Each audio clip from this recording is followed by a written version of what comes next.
Seguimos con muchísimo más de Primera Página en esta oportunidad, analizando el conflicto entre Israel y Palestina, justamente producto de combates que se han llevado a cabo entre el gobierno de Benjamín Netanyahu y también del grupo islamista Hamas, que opera justamente en la Franja de Gaza. Dejábamos una pregunta al aire. Tenemos con nosotros al doctor Cachi, internacionalista, analista internacional, abogado, con nosotros aquí en el estudio. Le hacía la pregunta con respecto a la mediación que se lleva a cabo en Egipto. Palestina estaría dispuesto a aceptar las propuestas de esta mediación, de tomar el control de la Franja de Gaza y así intentar disminuir a este grupo que opera justamente, según denuncias, dentro de la sociedad civil y que en teoría, según la versión de Israel, habría sido gran parte de la causa de la muerte de gran cantidad de civiles. Mire, es que el problema planteado no es cese al fuego. Es decir, no es la ausencia de guerra. Hay una injusticia y un estado de paz que han sido violentados por el accionar de Israel desde el año 47, 48, bueno, 48 porque 47 fue el año en que se recomendó su creación conjuntamente con un Estado palestino que no vio a luz. Entonces, decía de que en estas circunstancias debemos de desmantelar estas matrices de opinión. No se trata de una ausencia de guerra. Hay una paz y una justicia que tenemos que comulgar con ellas para que haya una paz duradera. ¿En qué sentido? En que hay un bloqueo de 8 años contra 1.850.000 personas que no tienen derecho ni siquiera a adquirir medicamento. No tienen derecho a salir del país, ni por aire, ni por tierra, ni por mar. Vale decir de que hay una agresión constante por parte de Israel. Mire, ya varias veces he escuchado el término Hamas es una organización terrorista. Terroristas lo fueron los resistentes en contra de Hitler en Europa, estos gloriosos del movimiento de resistencia en Francia, en Inglaterra, en Francia, en Alemania, en Italia, etc. Eran terroristas, pero sí los llamaba Hitler terrorista. Terrorista es quien asesina 400 niños. Terrorista es quien destruye mezquitas, iglesias, hospitales, escuelas, hasta de las Naciones Unidas. Terrorista quien lo declaró el Consejo de Derechos Humanos de la ONU, de que es terrorista, que es el gobierno de Israel. Así que insistir mucho en decir que el otro es el culpable cuando yo ocupo su tierra. Mire, si a mí, mi amigo aquí, ahora Gabriel, me dice, Raimundo, en 2 minutos, ¿cómo me sintetiza el problema palestino? Le diría con la mayor honradez profesional, hermano, hay un pueblo milenario que habitó Palestina durante 7.000 años y de repente por una persecución de la Europa cristiana en contra de los judíos, causándole el holocausto, vienen estos judíos, se instalan en mi tierra. No lo acepté como era normal, lo rechacé. Ahora le estoy aceptando. Me quitaron el 50% de ese territorio. Y del territorio que me asignó las Naciones Unidas en la misma partida de nacimiento de Israel, debió haber nacido. Mi Estado no nació. Perdí mi 50% de la Palestina histórica. Estoy aceptando que me quitan el otro 50% de mi 50%, Israel me está regateando el 50% del 50% del 50% que me dio las Naciones Unidas. No es un trabalengua, exactamente este es Israel no quiere reconocer a un Estado palestino. Israel quiere sus fronteras desde el Éufrates hasta el Nilo y así lo establecieron los grandes padres del sionismo internacional desde 1897.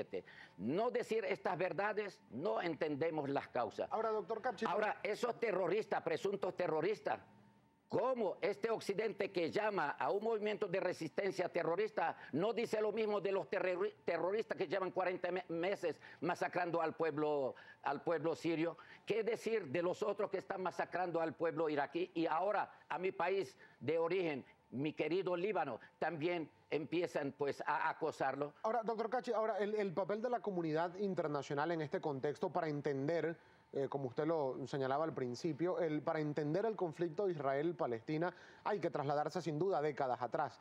Hubo reuniones en Camp David promovidas, por ejemplo, por el gobierno de los Estados Unidos, lo que me hace recordar una cita, célebre cita, del expresidente de Egipto, por cierto, Gamal Abdel Nasser, donde decía que quien nada poseía otorgó promesas a quien nada merecía, y ambos, el que nada poseía y el que nada merecía, despojaron al dueño de su legítimo derecho de lo que poseía y de lo que merecía. ¿Quién otorgó promesas a quién? ¿Quién poseía y quién nada merecía? El señor Balfour, en 1917, un 2 de noviembre, siendo canciller de Gran Bretaña, ofrece en una carta privada a un varón europeo de apellido Rothschild, judío de religión, le dice que Su Majestad ve con buenos ojos la creación de un hogar nacional para los judíos en Palestina. Para entonces no tenía que ver Inglaterra nada, ni siquiera tenía mandato en Palestina. Palestina para entonces era parte del Imperio Otomano o del Califato Otomano. Y mira las consecuencias. Por eso yo insisto, insistir mucho en llamar los movimientos de resistencia como terroristas, no llegamos a nada. Mire, ahora en esta contienda de Israel contra Palestina, ¿qué ha hecho? Mató 2.000 personas. Bien, hace 4 años atrás, en el 2008, diciembre, 2009, enero, ¿qué hizo? Mató a 1.300 en otra embestida de esta magnitud. Sin embargo, desde el año 2000 hasta 2008, cuando se desencadenó la agresión anterior de Israel contra los palestinos, ¿qué pasó? No había ese estado de guerra, no había secuestro de 3 muchachos, no había jamás ni nada. Israel mató en estos 8 años, menos de 8 años, 2.990 palestinos. Mire, estamos hablando ahora con esta guerra de genocidio, entonces matan 2.000. Bueno, en estos años aparentemente de tranquilidad, sobre todo de conversaciones de paz, mata 2.990, encarcela a 10.000 a través de la policía sin ninguna culpa de ninguna naturaleza, y como si fuera poco, 40 diputados palestinos están en las cárceles de Israel, y dígame cuántos ministros inclusive. Por esto, repito, lo que se debe hacer, me pregunta mi amigo, ¿qué debemos de hacer la comunidad internacional? Hacer valer las resoluciones de las Naciones Unidas. La misma partida de nacimiento de Israel debió haber dado nacimiento a Palestina. Hay 130 países que votaron por la creación de Palestina, por el reconocimiento, no la creación, por el reconocimiento al Estado palestino, hace menos de un año. ¿Y qué pasa? Quienes votaron por la partición en el año 47 para crear 2 estados, uno judío y otro árabe, son los que ahora adversan en las Naciones Unidas, Estados Unidos, Canadá, Francia, Italia, etcétera. Entonces adversan el reconocimiento de un Estado palestino.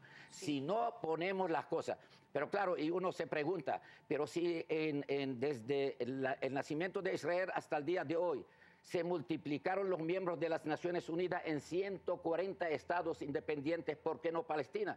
Bueno, porque está en una zona apetecida por su petróleo, por su gas, y ahora más que nunca que frente a la costa de Palestina, frente a la costa de Israel, frente a la costa del Líbano y de Siria, en el Mediterráneo se ha descubierto gigantescos yacimientos de petróleo y de gas. Doctor Capsi, nos queda lamentablemente solamente 2 minutos para despedir la entrevista rápidamente. Hay quienes opinan que este conflicto entre Israel y Palestina está un poco alejado del pueblo venezolano, de la política venezolana. ¿Qué opina usted al respecto, por favor? Si le hubieran dado este consejo a Simón Bolívar, no tuviéramos los países del sur independientes. Si le pueden dar ese consejo a los Estados Unidos, que no metiera su mano en ninguna parte del mundo, creo que el mundo puede ir mucho mejor. Mire, una solidaridad bolivariana, una solidaridad, yo lo digo a viva voz, chavista, es necesaria. Venezuela no es una isla. Venezuela, frente a la violación de los derechos humanos, frente a la matanza de niños, de mujeres, debemos saludar su posición digna y principista, no apoyar a un Uribe, no apoyar a estos gobiernos que sí matan a mansalva a su población. Un gobierno como el nuestro, que se solidariza no con el pueblo palestino como tal, sino por un pueblo que está luchando por su independencia, basando su lucha en todos los tratados internacionales, en la Carta de las Naciones Unidas y en el derecho internacional. Doctor Capsi, muchísimas gracias por haber tenido la gentileza para compartir con nosotros estos minutos en Primera Página.